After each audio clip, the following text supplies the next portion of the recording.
O sol de junho de 1999 nascia quente sobre Teresina quando o engenheiro José Ferreira Castelo Branco Filho, o Castelinho, calçou os tênis para sua caminhada matinal no horto florestal.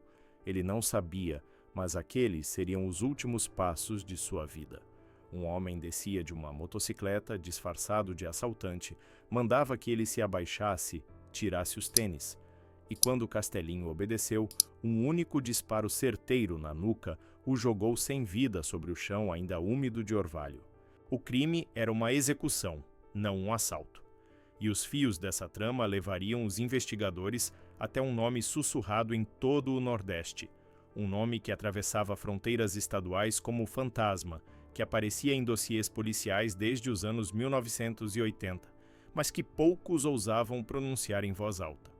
José Nilson Couras, conhecido simplesmente como Courinha ou Corinhas, o homem que a Polícia Civil acusava de estar envolvido em mais de 50 homicídios apenas no Ceará, o suposto braço armado de uma das organizações criminosas mais temidas do Piauí, o comerciante de Iguatu que dizia ser vítima de perseguição, mas cujo nome aparecia em investigações de assassinatos que atravessavam décadas, estados e camadas sociais. Iguatu, centro-sul do Ceará, funcionava como encruzilhada estratégica nos anos 1980 e 1990, perto das fronteiras estaduais, cortada por rotas que levavam ao Cariri e ao Piauí. A cidade era polo regional de comércio, onde circulavam comerciantes, fazendeiros, políticos e também aqueles que operavam nas sombras. Era uma cidade de gente trabalhadora, de mercado ativo, de festas religiosas e tradições sertanejas. Mas também uma cidade onde boatos corriam rápido, onde certos nomes inspiravam medo, onde algumas mortes nunca eram completamente esclarecidas porque testemunhas desapareciam, porque investigações empacavam, porque o silêncio valia mais que a verdade. Nesse cenário, José Nilson Couras construiu uma reputação dual, contraditória, perturbadora. Para alguns, era apenas um comerciante local, homem de negócios que vendia roupas, que tinha loja estabelecida, que pagava suas contas e frequentava os mesmos lugares que qualquer cidadão comum. Para outros, especialmente para delegados, promotores e vítimas de crimes não resolvidos, Courinha era algo completamente diferente.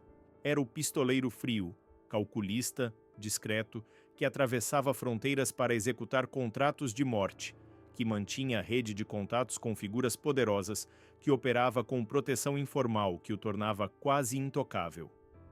A origem dessa fama começou nos anos 1980, quando o nome de José Nilson Couras passou a aparecer associado a homicídios por encomenda em cidades do Ceará e do Piauí. Não eram crimes passionais, não eram brigas de boteco que terminavam em tragédia. Eram execuções planejadas, disparos certeiros, mortes que tinham assinatura profissional. A polícia começou a perceber um padrão. Sempre que havia um homicídio inexplicável, um empresário morto sem motivo aparente, um desafeto político que não acordava mais, o nome de Courinha aparecia sussurrado nos bastidores das investigações. Nunca como certeza absoluta, sempre como suspeita forte, mas recorrente o suficiente para construir um dossiê que crescia ano após ano. O que tornava Courinha especialmente interessante para os investigadores era seu vínculo familiar com José Viriato Correia Lima, o ex-coronel da Polícia Militar do Piauí, que se tornaria nome central do crime organizado no estado durante as décadas de 1980 e 1990. Correia Lima era figura temida, homem que havia transitado do lado da lei para o lado do crime, mantendo influência política, controle sobre redes de pistolagem, participação em esquemas que iam desde crimes contra o patrimônio até execuções de rivais e queima de arquivo de comparsas que sabiam demais. O parentesco entre Courinha e Correia Lima não era segredo. Aparecia em reportagens, em peças processuais, em conversas de delegacia. E esse vínculo familiar ajudava a explicar muita coisa. Explicava como Courinha conseguia operar em sigilo, explicava sua capacidade de atravessar fronteiras estaduais sem ser incomodado. Explicava a proteção informal que parecia envolvê-lo, tornando difícil que testemunhas falassem, que investigações avançassem, que condenações se concretizassem. No mundo do crime organizado nordestino daquela época, ter parentesco com Correia Lima era como ter passaporte diplomático para o submundo. Abria portas, garantia apoios, criava uma aura de intocabilidade que intimidava tanto criminosos quanto autoridades. E Courinha, segundo as acusações, aproveitava-se perfeitamente dessa situação, transitando entre Ceará e Piauí, executando contratos, recebendo pagamentos, voltando para Iguatu e retomando sua rotina de comerciante como se nada tivesse acontecido. Em julho de 1983, o corpo do carroceiro Manuel Cândido Diniz foi encontrado em Iguatu. Havia sido assassinado de forma violenta, aparentemente sem motivação pública clara. O crime chocou a pequena comunidade local. Manuel era homem simples, trabalhador, sem envolvimento com criminalidade, sem inimigos conhecidos. Por que alguém mataria um carroceiro? A investigação começou lenta, como sempre acontecia no interior nordestino daquela época. Poucas pistas, testemunhas relutantes, falta de recursos técnicos, mas aos poucos o nome de José Nilson Curas começou a aparecer. Testemunhas diziam tê-lo visto próximo ao local. Outras falavam de discussões anteriores. Havia indícios, mas nada conclusivo, nada que permitisse uma acusação formal imediata. O caso foi para o Ministério Público, que ofereceu denúncia. Courinha se tornou réu, mas o processo começava uma jornada labiríntica pelos tribunais que duraria mais de 2 décadas. O assassinato de Manuel Cândido Diniz seria o primeiro de uma longa série de processos que marcariam a trajetória judicial de Courinha. Nos anos 1990, ele foi levado a júri popular e condenado a 17 anos e 6 meses de reclusão. A defesa recorreu, alegando nulidades processuais, fragilidades nas provas, problemas nos procedimentos. O caso voltou para novo julgamento. Courinha foi condenado novamente, dessa vez a 15 anos, novos recursos foram interpostos. O processo oscilava entre plenários e tribunais, entre condenações e anulações, testando os limites da paciência do sistema judicial e da memória coletiva. Testemunhas envelheciam, morriam, mudavam de cidade. Jurados eram convocados para julgar fatos ocorridos décadas antes. Advogados apresentavam novas teses defensivas. Promotores insistiam na responsabilização. Era o tempo judicial brasileiro em sua forma mais extrema, onde a justiça existia teoricamente, mas na prática se dissolvia em recursos infinitos, em tecnicalidades processuais, em uma lentidão que beneficiava quem tinha dinheiro para pagar bons advogados e paciência para esperar. Mas Courinha não estava envolvido apenas no caso de Manuel Cândido Diniz. Em 9 de outubro de 1986, Francisco Francinildo Fernandes da Silva foi atingido por 2 disparos de arma de fogo dentro de um bar na Rua do Cruzeiro, em Iguatu. O homem caiu, ferido gravemente, sangrando no chão sujo do estabelecimento, enquanto outros clientes corriam desesperados para fora. Antes de morrer, ainda consciente por alguns minutos, Francisco conseguiu identificar quem havia atirado nele. Apontou para o homem que já saía do bar calmamente, sem pressa, sem nervosismo, como quem acabava de cumprir um trabalho rotineiro. O nome que saiu dos lábios moribundos de Francisco foi Courinha. José Nilson Couras. A identificação da vítima antes de morrer tinha peso processual enorme. Era o depoimento mais contundente possível, a última palavra de alguém que não tinha mais nada a perder, nenhum motivo para mentir. A polícia ouviu as testemunhas que estavam no bar. Algumas confirmaram ter visto Courinha, outras alegaram não ter visto nada, não saber de nada, ter estado distraídas ou já embriagadas demais para ter certeza. O clima de medo era palpável. Ninguém queria falar contra Courinha. Ninguém queria ser a próxima vítima. Mas a identificação feita pelo próprio Francisco foi suficiente para que o Ministério Público oferecesse denúncia. Mais um processo se somava ao dossiê de José Nilson Couras. Em 20 de junho de 1988, aconteceu um dos crimes mais brutais e reveladores da teia em que Courinha estava supostamente inserido. Honório Barros Rodrigues, conhecido como Cabo Honório, foi executado com 3 tiros de escopeta na cabeça dentro de uma propriedade que pertencia a José Viriato Correia Lima, no Piauí. O Cabo Honório não era vítima inocente. Era integrante do crime organizado piauiense, homem que conhecia os segredos, que participava das operações, que sabia demais sobre esquemas que envolviam figuras poderosas. E justamente por saber demais, por representar risco potencial caso decidisse colaborar com autoridades ou usar informações para chantagear, o Cabo Honório foi condenado à morte. Era o que se chamava de queima de arquivo, a eliminação de alguém que se tornara inconveniente, perigoso, descartável. A execução foi de uma crueldade que chocou até investigadores acostumados com violência. 3 tiros de escopeta na cabeça a curta distância praticamente destroem completamente o rosto e o crânio da vítima. É assassinato que envia mensagem clara para outros que possam pensar em trair, em falar, em negociar com a polícia. As investigações apontaram José Nilson Couras como o autor dos disparos.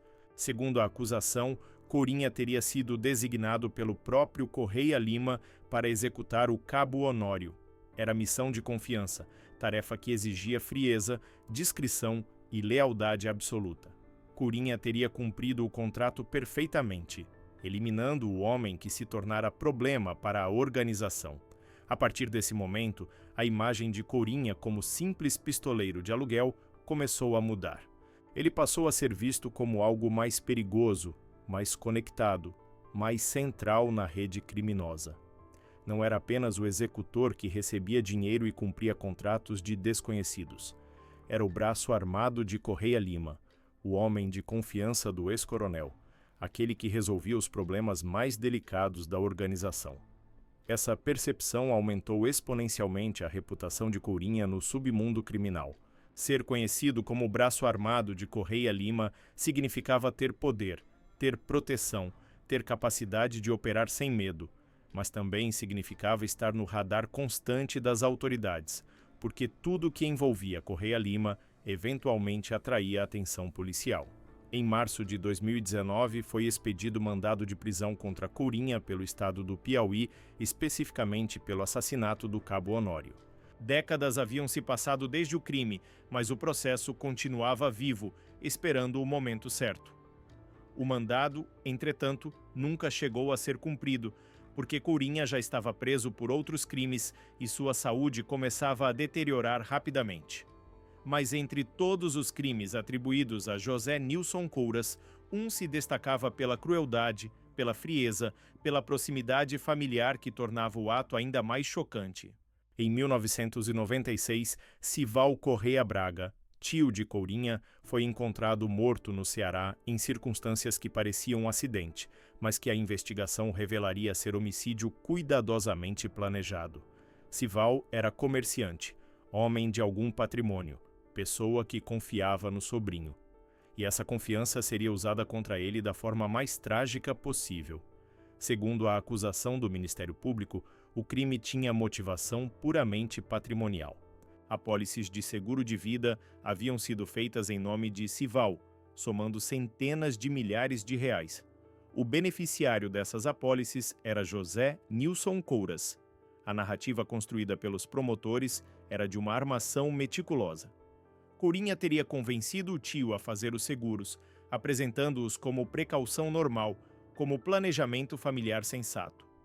Sival, confiando no sobrinho, assinou os documentos sem desconfiar das verdadeiras intenções. No dia do crime, um comparsa de Courinha, homem chamado Salvador dos Santos, ofereceu carona a Sival. Disse que iam até um açude próximo, que precisava buscar algo lá, que Sival poderia aproveitar para conhecer o local. O tio aceitou a carona. Entraram no carro, seguiram pela estrada de terra. Quando chegaram ao açude, Sival foi morto. O carro foi então arremessado nas águas para simular acidente. A ideia era que parecessem que Sival havia perdido o controle do veículo, caído no açude, morrido afogado. Um acidente trágico, mas comum em estradas precárias do interior. As seguradoras pagariam as apólices. Courinha receberia o dinheiro. Ninguém suspeitaria de nada. mas a perícia descobriu inconsistências. O corpo apresentava sinais de violência que não se encaixavam com afogamento simples. O carro estava posicionado de forma suspeita. A trajetória não correspondia à perda de controle. Testemunhas começaram a falar sobre as apólices, sobre o beneficiário, sobre os movimentos estranhos de Corinha nos dias anteriores ao crime. A polícia montou o quebra-cabeça e chegou à conclusão de que Sival Correa Braga havia sido assassinado pelo próprio sobrinho por dinheiro de seguro. O caso foi para júri popular em fevereiro de 2010, depois de anos de investigação e preparação processual. A sessão foi longa, tensa, emocionalmente carregada. Membros da família estavam divididos. Alguns defendiam Corinha, diziam que era impossível que ele matasse o próprio tio, que era tudo armação da polícia. Outros acreditavam na acusação. Estavam horrorizados com a possibilidade de que José Nilson tivesse planejado friamente a morte de Sival por dinheiro. No plenário, durante os interrogatórios e debates, Corinha reafirmou sua versão, pronunciou as palavras que se tornariam sua frase mais citada nos anos seguintes. "Sou comerciante, não pistoleiro." Era sua defesa constante, sua narrativa oficial, sua tentativa de manter a imagem pública de homem de negócios injustamente perseguido. Mas o conselho de sentença, composto por 7 jurados que ouviram todas as provas, todos os testemunhos, todas as argumentações, decidiu de forma unânime pela condenação. José Nilson Curas foi condenado a 15 anos de prisão pela morte do tio Sival Correa Braga. Salvador dos Santos, o comparsa que ofereceu a carona, recebeu 12 anos. A condenação foi marco divisor na trajetória pública de Corinha. Até então, apesar de todos os processos, de todas as acusações, de todos os boatos, ele conseguia manter certa ambiguidade. Eram sempre outros crimes, sempre outras vítimas, sempre situações onde a dúvida razoável podia ser invocada. Mas matar o próprio tio por dinheiro de seguro era algo que transcendia a figura do pistoleiro profissional. Era monstruosidade moral que chocava até quem estava acostumado com violência. O caso ficou conhecido como o processo dos seguros de vida e reforçou dramaticamente a narrativa de que Corinha não era apenas executor a serviço de terceiros, mas também planejador frio, capaz de arquitetar crimes nos quais ele mesmo seria beneficiário direto. A figura do pistoleiro se misturou à do assassino por interesse patrimonial, criando o personagem ainda mais complexo e perturbador. Era homem que matava por dinheiro de clientes e por dinheiro próprio, que executava desconhecidos por contrato e familiares por herança, que transitava entre os papéis de executor profissional e homicida comum com facilidade assustadora. Enquanto os processos se acumulavam no Ceará, o nome de Corinha também aparecia em investigações no Piauí, especialmente no caso que chocaria Teresina e se tornaria um dos crimes mais comentados dos anos 1990 naquele estado. O assassinato do engenheiro José Ferreira Castelo Branco Filho, o Castelinho, em 8 de junho de 1999, tinha todos os elementos de novela policial: vítima de classe média alta, crime em local público, execução profissional, mandantes com motivações pessoais complexas e uma rede de executores e apoiadores que revelaria conexões entre crime organizado e figuras socialmente respeitáveis. Castelinho acordara cedo naquela manhã de junho, vestiu roupas de ginástica, calçou os tênis, saiu de casa rumo ao Horto Florestal, na zona leste de Teresina. Era homem de hábitos regulares, fazia caminhada todas as manhãs, no mesmo horário, no mesmo local. E essa previsibilidade seria usada contra ele. Quando chegou ao horto, começou sua caminhada pelos caminhos arborizados. Não percebeu que estava sendo seguido, que alguém o observava, que seus últimos minutos de vida estavam contados com precisão. Um homem desceu de motocicleta, se aproximou de Castelinho disfarçado de assaltante. Mandou que ele parasse, que se abaixasse, que tirasse os tênis. A vítima, assustada, obedeceu, pensando que estava sendo roubada, que perderia o dinheiro, o relógio, talvez apanharia, mas sobreviveria. Quando se abaixou para tirar os tênis, expondo a nuca, o homem sacou a arma e disparou uma única vez. O tiro foi certeiro, profissional, executado com frieza. Castelinho caiu sem vida instantaneamente. O assassino voltou calmamente para a motocicleta e desapareceu pelas ruas ainda vazias de Teresina. O crime inicialmente parecia assalto, que terminou em homicídio, mas os investigadores logo perceberam inconsistências. Por que o assaltante não levou nada? Por que executou a vítima depois de ela já ter obedecido? Por que um tiro tão preciso, tão profissional? A Polícia Civil do Piauí começou a investigar outras hipóteses: crime passional, acerto de contas, rivalidade profissional. E aos poucos, uma trama muito mais sombria começou a emergir. A esposa de Castelinho, Ana Zélia Correia Lima, foi apontada como mandante do assassinato. As investigações revelaram que ela mantinha relacionamento extraconjugal e queria se livrar do marido para ficar com o patrimônio e seguir a vida com outro homem. Mas Ana Zélia não agiu sozinha. Ao seu lado, participando do planejamento e da execução, estava José Viriato Correia Lima, o ex-coronel, figura temida, homem com histórico extenso de investigações por crimes graves. Correia Lima era primo de Ana Zélia e teria oferecido os meios para que o crime acontecesse. O executor identificado foi Francisco Moreira do Nascimento, soldado da Polícia Militar. Era ele quem havia descido da motocicleta, disfarçado de assaltante, disparado o tiro fatal. Mas as investigações revelaram mais um nome envolvido na trama: José Nilson Couras, o Courinha, primo de Correia Lima, acusado de oferecer apoio logístico e cobertura ao executor. Segundo as autoridades, Courinha teria atuado como peça de retaguarda, garantindo que a vítima fosse seguida corretamente, que o executor chegasse ao local certo na hora certa, que a fuga fosse segura e sem intervenção policial. Era papel que, embora não envolvesse o disparo propriamente dito, era considerado fundamental na dinâmica de assassinatos por encomenda. O planejador precisava de olheiros, de pessoas que mapeassem a rotina da vítima, de motoristas que garantissem rotas de fuga, de apoiadores que dessem cobertura caso algo saísse errado. Courinha, segundo a acusação, era esse homem. Era o profissional que garantia que execuções complicadas acontecessem sem falhas, sem testemunhas, sem rastros. O caso do engenheiro Castelinho, entretanto, demoraria anos para ser julgado. Foram mais de 15 anos de recursos, adiamentos, transferências de comarca, mudanças de advogados, alegações de nulidades. A complexidade do caso, o número de réus, as conexões políticas dos envolvidos, tudo contribuía para arrastar o processo indefinidamente. Apenas em 2015, 16 anos após o crime, os mandantes e o executor finalmente receberam condenações expressivas em júri popular. Ana Zélia, a viúva Sal, foi condenada a 8 anos e 9 meses de prisão. José Viriato Correia Lima recebeu 25 anos. O soldado Moreira, 21 anos. O nome de Courinha permaneceu em processo separado. Em novembro de 2018, José Nilson Couras foi levado ao Piauí para participar de júri popular relacionado ao caso Castelinho. Estava preso por outros crimes, mas precisava responder também por seu papel no assassinato do engenheiro. O júri aconteceu em ambiente de grande expectativa.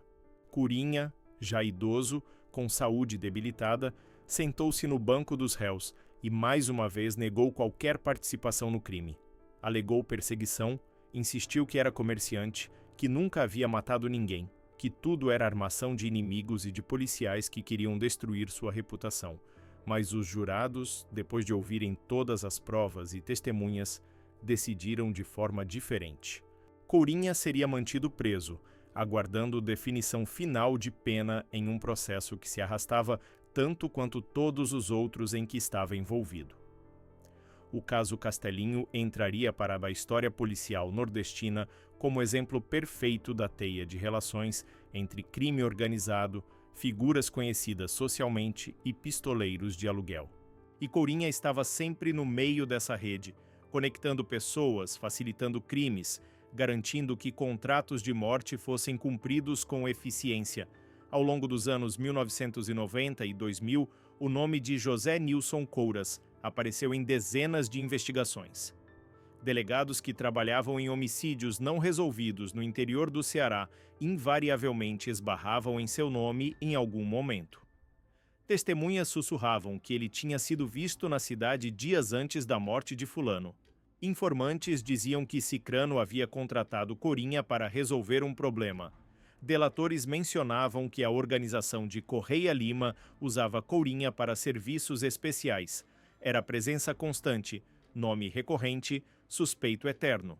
Mas transformar suspeitas em condenações era tarefa extremamente difícil. Testemunhas tinham medo de falar abertamente. Provas materiais eram escassas em crimes cometidos décadas antes com técnicas rudimentares de investigação. Advogados de defesa eram competentes em encontrar nulidades processuais, em arrastar casos, em conseguir absolvições ou anulações. O sistema judicial brasileiro, com sua lentidão característica, favorecia réus com recursos para contratar boas defesas e paciência para esperar anos. Em 2019, o delegado Francisco Costa Barreto, que investigou a organização criminosa em que Corinha supostamente participava, deu declarações contundentes sobre ele. Segundo Barreto, Corinha respondia por 50 assassinatos apenas no estado do Ceará. O delegado descreveu-o como indivíduo conhecido no Norte e Nordeste como matador de aluguel, sanguinário cruel responsável por mais de 50 crimes no sertão do Cariri. Barreto explicou que Corinha era apadrinhado no Ceará e no Piauí porque tinha parentesco com líderes do crime organizado, especialmente José Viriato Correia Lima.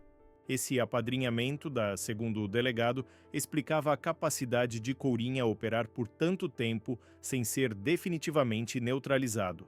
Havia sempre alguém protegendo, sempre alguma influência política ou criminal sendo exercida, sempre algum recurso processual sendo interposto.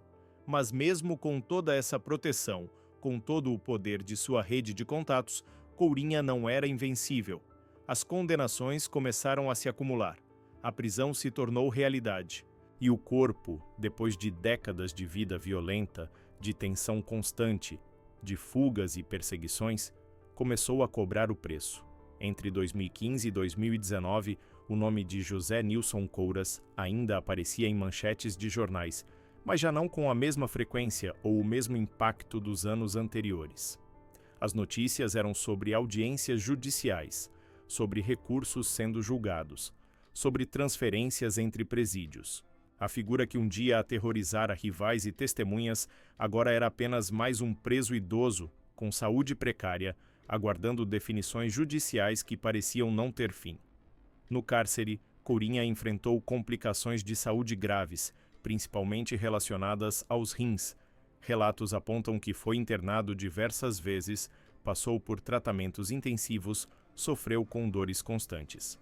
O corpo que supostamente executara dezenas de pessoas, que carregara armas, que fugira de policiais, que sobrevivera a décadas de vida criminosa, estava finalmente sucumbindo à idade e à doença. As rebeliões, fugas e transferências dramáticas ficaram no passado. Corinha era agora apenas um homem velho, doente, preso, esperando a morte que inevitavelmente se aproximava. Em 4 de julho de 2019, a notícia se espalhou rapidamente pela imprensa local do Ceará.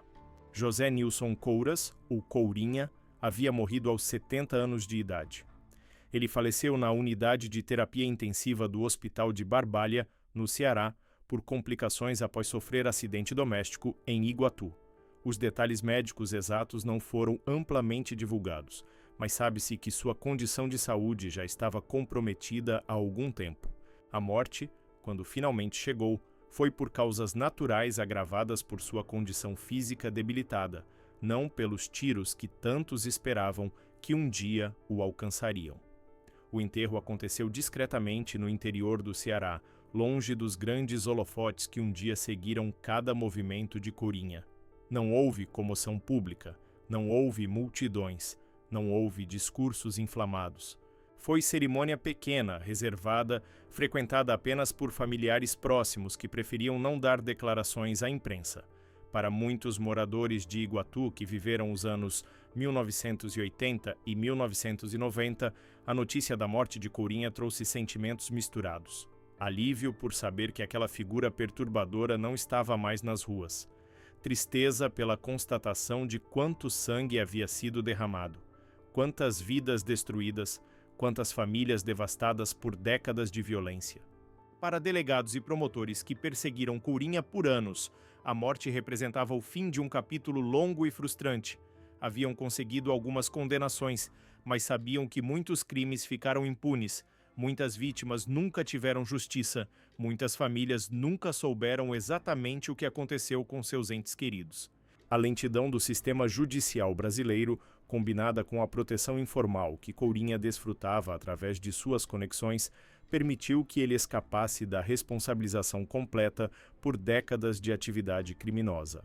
Para vítimas e familiares, a morte de Courinha foi fechamento incompleto. Trouxe certo alívio saber que ele não mataria mais ninguém, que não poderia mais destruir vidas.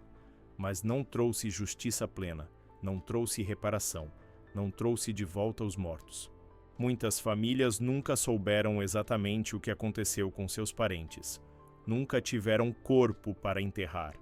Nunca tiveram resposta sobre quem mandou matar e por quê. Essas perguntas morreriam sem resposta, enterradas junto com Courinha no cemitério de Iguatu. A história de José Nilson Couras é exemplo perfeito das complexidades da violência no interior nordestino durante as últimas décadas do século XX. Era a região onde o Estado tinha presença fraca, onde a polícia chegava tarde ou não chegava, onde a justiça era lenta e frequentemente ineficaz, onde redes de proteção informal permitiam que criminosos operassem com impunidade relativa por anos ou décadas.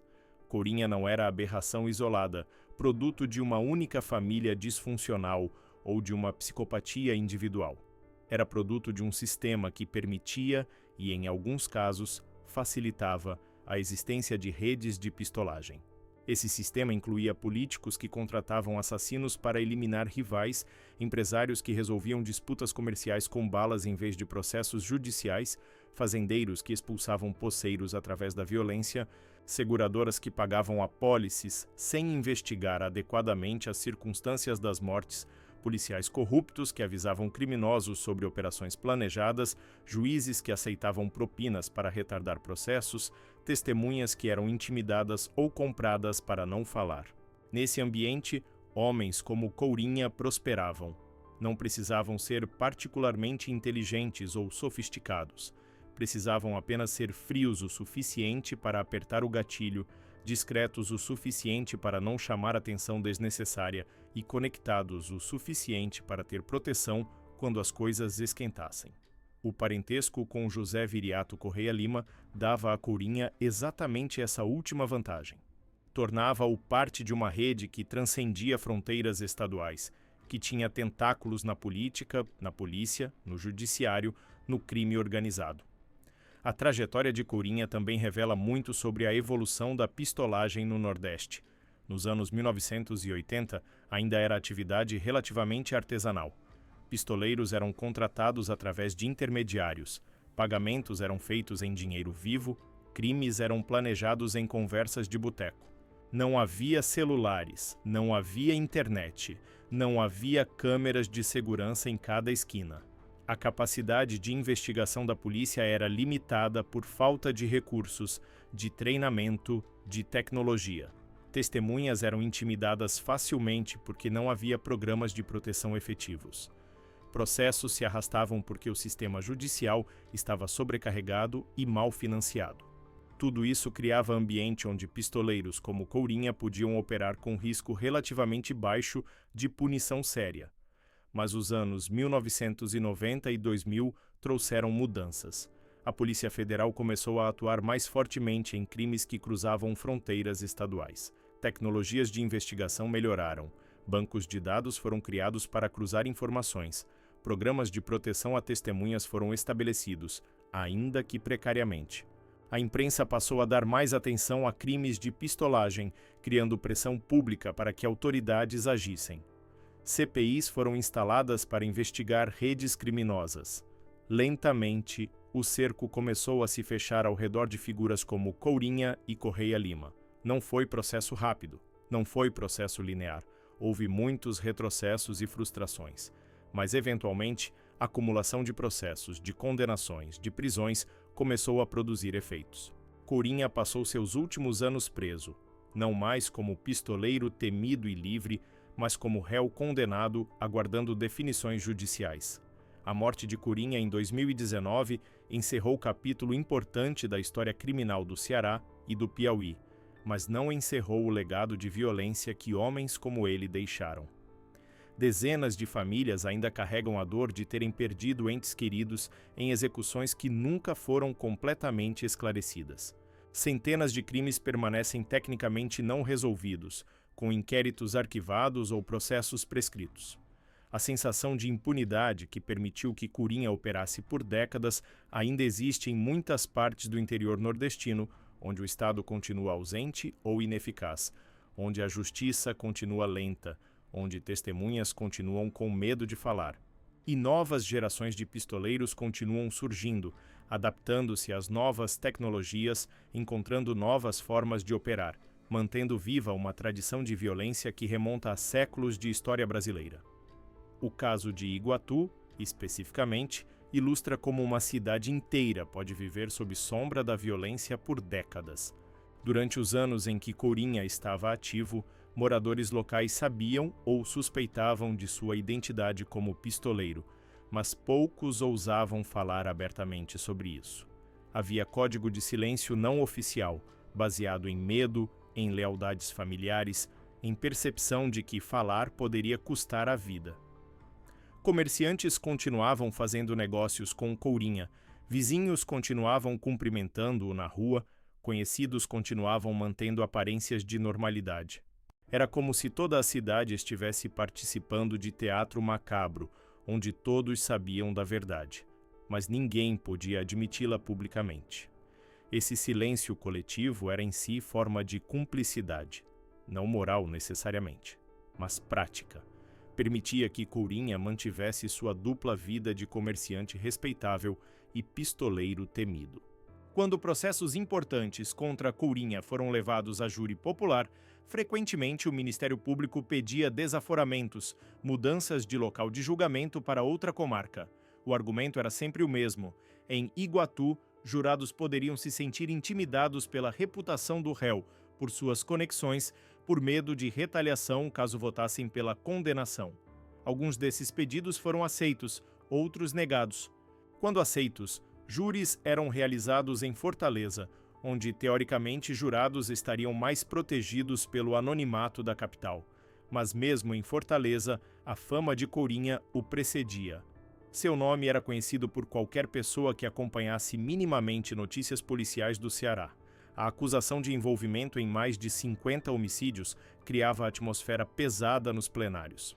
Jurados entravam sabendo que estavam julgando alguém potencialmente muito perigoso, alguém que supostamente havia matado dezenas de pessoas, alguém com conexões que poderiam teoricamente alcançá-los mesmo depois do julgamento. Essa atmosfera de medo era talvez a maior vitória de homens como Corinha, mais importante até que as absolvições ou recursos processuais que conseguiam. O medo criava paralisia social. Fazia com que testemunhas não falassem, jurados não condenassem, jornalistas não investigassem profundamente, autoridades não agissem com a firmeza necessária. Era forma de controle social através do terror. Não terror espetacular de massacres públicos, mas terror sussurrado de ameaças veladas, de mortes silenciosas, de corpos que desapareciam sem explicação. Esse tipo de terror é mais eficaz que a violência aberta porque penetra mais profundamente na psique coletiva, cria sensação de impotência, de que resistência é inútil, de que melhor é ficar quieto e sobreviver.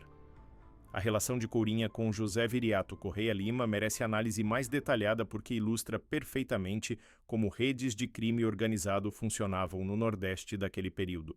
Correia Lima era figura complexa, homem que havia começado na polícia militar, chegado ao posto de coronel, mas que em algum momento cruzou a linha e passou para o outro lado. Há várias teorias sobre quando e por que essa transição aconteceu. Alguns dizem que Correia Lima sempre foi corrupto, que usou sua posição na PM para construir império criminoso desde o início. Outros argumentam que foi processo gradual, que começou aceitando pequenas propinas, pequenos favores, pequenas violações da lei, e que aos poucos foi sendo capturado pela lógica do crime organizado até não haver mais volta possível. Independente de quando começou, o fato é que Correia Lima se tornou um dos nomes mais temidos do Piauí nos anos 1980 e 1990. Ele controlava redes de pistolagem que operavam em vários estados.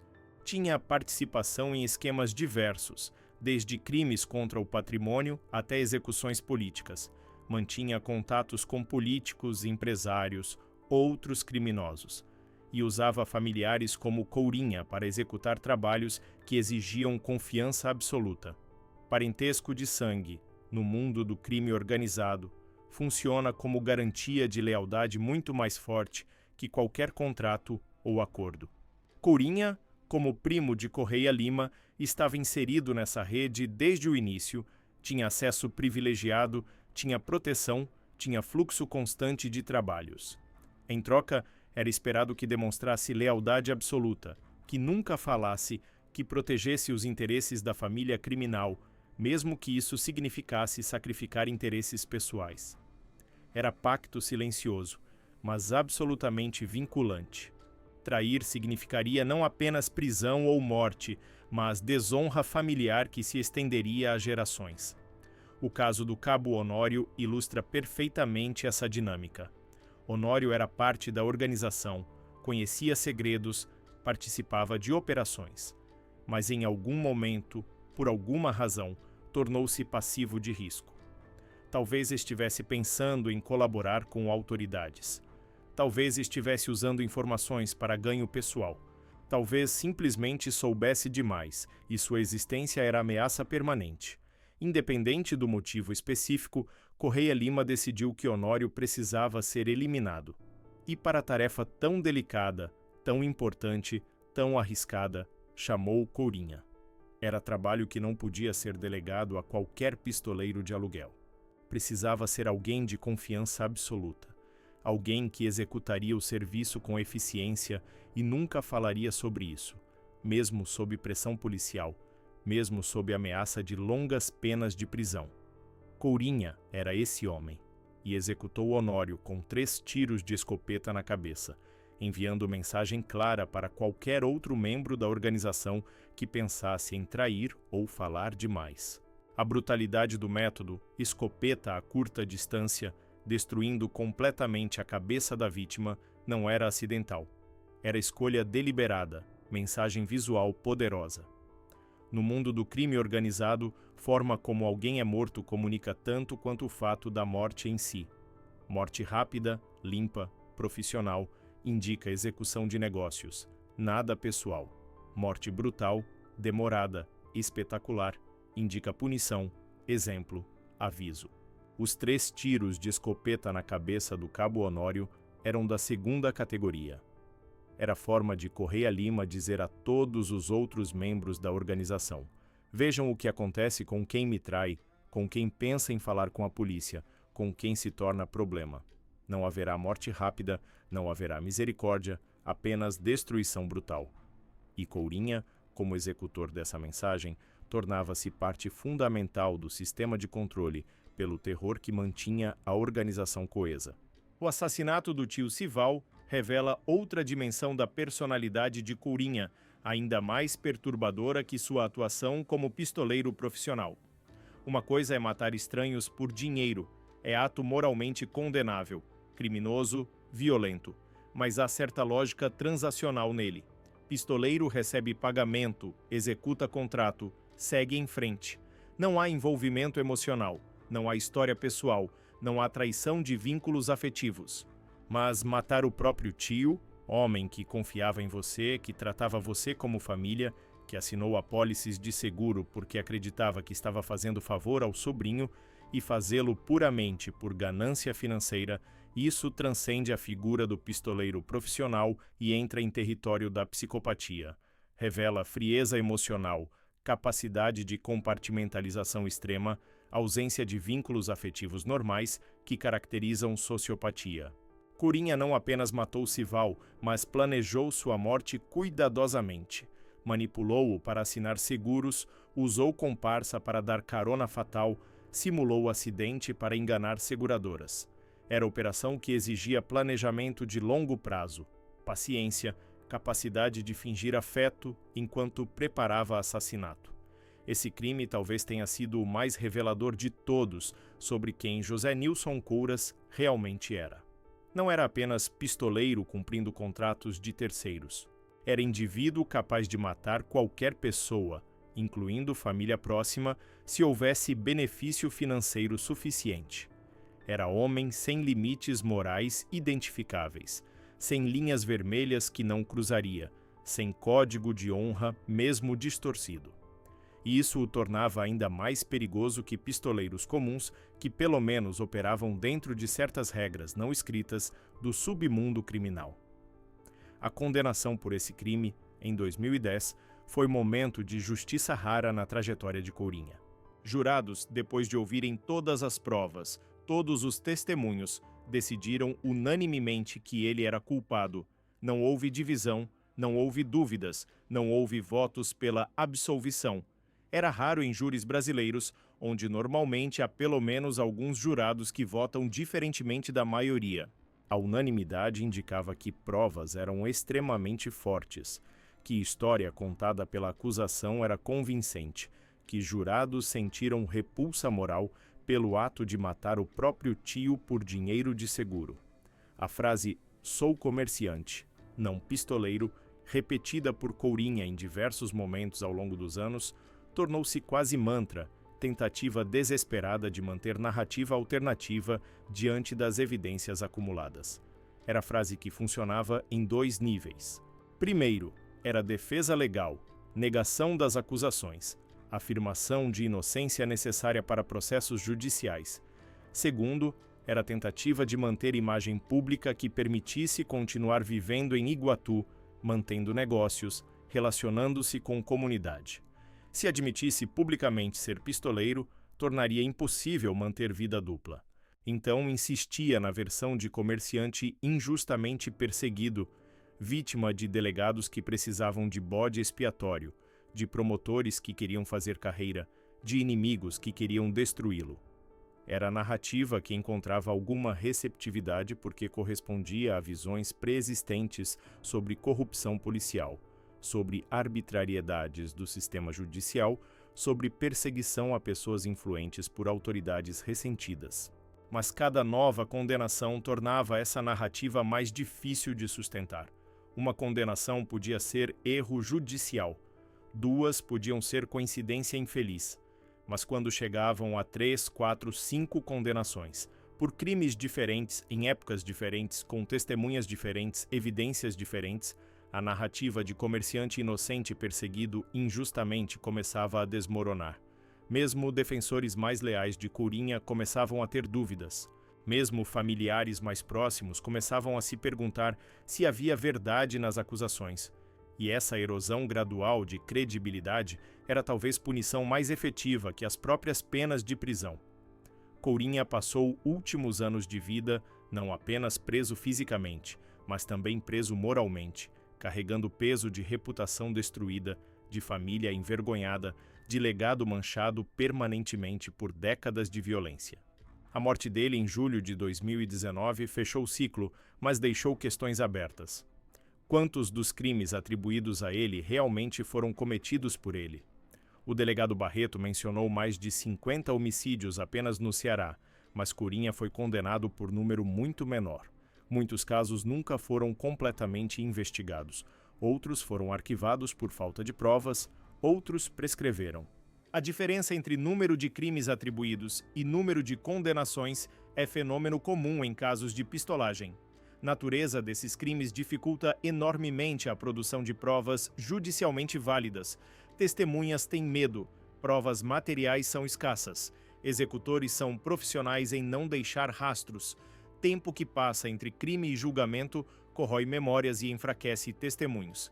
Então é perfeitamente possível, até provável, que Courinha tenha cometido muito mais crimes do que aqueles pelos quais foi condenado. Mas também é possível que parte das atribuições seja exagerada, baseada em boatos, em confusão com outros pistoleiros, em tendência de atribuir todo crime não resolvido ao suspeito mais conhecido da região.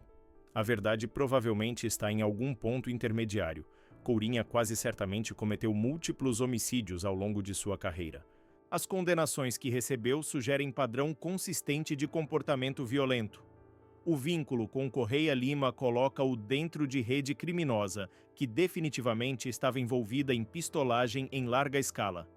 Mas número exato de vítimas provavelmente nunca será conhecido com certeza. Alguns crimes pelos quais foi acusado talvez tenham sido cometidos por outras pessoas. Outros crimes que cometeu talvez nunca tenham sido descobertos ou investigados. Essa imprecisão é frustrante para familiares de vítimas que buscam justiça e encerramento, mas é realidade inevitável quando se lida com crimes cometidos há décadas, em ambiente de omissão estatal, intimidação de testemunhas e corrupção sistêmica. O enterro discreto de Courinha, em Iguatu, longe dos holofotes, contrasta dramaticamente com a vida pública que levou. Durante décadas, seu nome estava constantemente nos jornais, em conversas de boteco, em corredores de tribunais. Era figura conhecida, temida, comentada. Mas na morte havia apenas silêncio. Família preferiu não dar declarações, não fazer grandes cerimônias, não chamar atenção. Era tentativa compreensível de proteger-se de associações negativas, de começar processo de distanciamento do legado sombrio, de permitir que gerações futuras não fossem definidas pelos crimes do patriarca. Mas esse silêncio também significava que muitas histórias morreriam com Courinha, que muitas verdades nunca seriam reveladas, que muitas vítimas nunca teriam reconhecimento completo do que aconteceu com elas ou com seus entes queridos. A história de José Nilson Couras é, no final, história sobre falência de instituições. É história sobre o que acontece quando o Estado se ausenta, quando justiça é lenta demais para ser efetiva, quando polícia é corrupta ou incompetente, quando sociedade civil é intimidada demais para resistir. Nesse vácuo institucional, homens violentos prosperam. Constroem impérios baseados em medo, exercem poder através de violência, acumulam riqueza através de crime. E conseguem fazer isso por décadas, aparentemente intocáveis, protegidos por redes de cumplicidade que incluem desde familiares até autoridades corruptas. Courinha não era aberração, era sintoma de doença muito mais profunda que ainda aflige grandes partes do Brasil rural, especialmente no Nordeste e Norte. É doença caracterizada por desigualdade extrema, presença estatal mínima, tradições de violência privatizada que remontam a períodos coloniais, sistemas de patronagem política que trocam votos por proteção, economias informais ou ilegais que financiam estruturas paralelas de poder. Combater essa doença exige muito mais que prender pistoleiros individuais, por mais prolíficos que sejam. Exige reforma profunda de instituições, investimento massivo em segurança pública e justiça, programas sociais que ofereçam alternativas à economia criminal, mudança cultural que rejeite violência como forma legítima de resolver conflitos. São transformações que levam gerações, que exigem vontade política sustentada, recursos significativos e paciência para lidar com retrocessos inevitáveis. O Brasil tem feito progresso em algumas dessas áreas, especialmente nas últimas décadas, com o fortalecimento da Polícia Federal, criação de programas de proteção a testemunhas, modernização de técnicas investigativas, maior atenção da mídia e da sociedade civil a questões de violência e criminalidade. Mas progresso é lento, desigual, constantemente ameaçado por crises políticas e econômicas que desviam atenção e recursos. Iguatu, especificamente, passou por transformações desde os anos 1990. A cidade cresceu, se modernizou, desenvolveu economia mais diversificada. A presença do Estado melhorou, ainda que continue inadequada. A violência de pistolagem diminuiu significativamente, não desapareceu completamente, mas não tem mais a intensidade dos anos em que Courinha estava ativo. Moradores mais jovens crescem sem conhecer diretamente o clima de medo que caracterizava a cidade décadas atrás. Para eles, Courinha é figura histórica, nome de histórias contadas por pais e avós, não ameaça presente e imediata. Essa mudança geracional é importante. Significa que ciclos de violência podem ser quebrados, que comunidades podem se recuperar, que memórias traumáticas eventualmente cedem lugar a esperanças de futuro melhor. Mas também significa que lições do passado podem ser esquecidas, que vigilância pode diminuir, que condições que permitiram o surgimento de figuras como Courinha podem ressurgir se não houver esforço consciente para preveni-las. O legado de José Nilson Couras é, portanto, profundamente ambíguo. Para famílias de suas vítimas, é legado de dor sem fim, de perguntas sem respostas, de feridas que nunca cicatrizam completamente. Para o sistema judicial, é lembrança das limitações e falhas que permitiram que pistoleiro operasse por décadas antes de enfrentar consequências reais. Para a sociedade cearense e piauiense, é capítulo sombrio de história recente que prefeririam esquecer, mas que precisa ser lembrado como aviso. Para estudiosos de criminalidade e violência, é caso exemplar de como redes de pistolagem funcionam, como se inserem em estruturas sociais e políticas mais amplas, como são, ao mesmo tempo, produtos e produtores de ambiente de impunidade e medo. E para gerações futuras, será eventualmente apenas nome em arquivos policiais empoeirados, nota de rodapé em história mais ampla da violência brasileira, lembrança distante de tempo em que sertão nordestino era território onde vida humana tinha valor negociável, onde morte era mercadoria transacionada por valores surpreendentemente baixos, onde homens como Courinha caminhavam livremente pelas ruas, simultaneamente temidos e tolerados, conhecidos e misteriosos, presentes e invisíveis.